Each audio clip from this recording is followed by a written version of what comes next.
الحمد للہ وکفی وسلام علی عبادہ الذین اصطفی۔ حدیث نبوی۔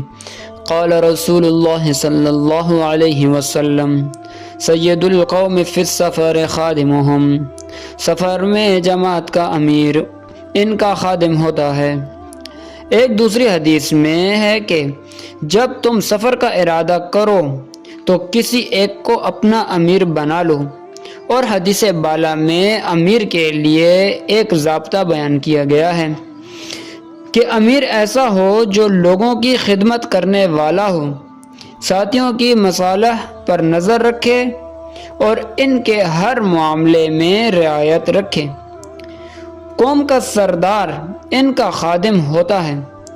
بعض محدثین اس حدیث کا یہ مطلب بیان کرتے ہیں کہ جو شخص قوم اور جماعت کی خدمت میں لگا رہے حقیقت میں وہی امیر ہے، اگرچہ بظاہر کسی دوسرے کو امیر بنایا گیا ہو۔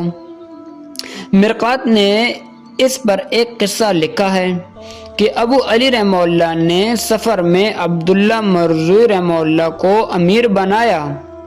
تمام سفر میں عبداللہ مرزوی رحمہ اللہ تمام سامان کمر پر رکھتے، اور جب ایک رات بارش ہوئی تو تمام رات رفیق سفر کے سر پر چادر تانے کھڑے رہے کہ بھیگے نہیں، اور جب ابو علی رحمہ اللہ نے ان کو منع کیا تو انہوں نے فرمایا تم نے ہی تو مجھ کو اپنا امیر بنایا ہے، بس میری اطاعت کرنی ہوگی۔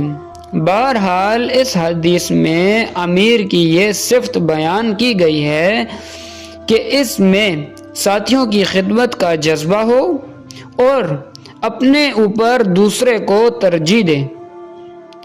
اللہ تبارک و تعالی ہمیں بات سمجھنے کی توفیق عطا فرمائے اور احادیث پر عمل کرنے کی توفیق عطا فرمائے۔ وآخر الدعوانا ان الحمد للہ رب العالمین۔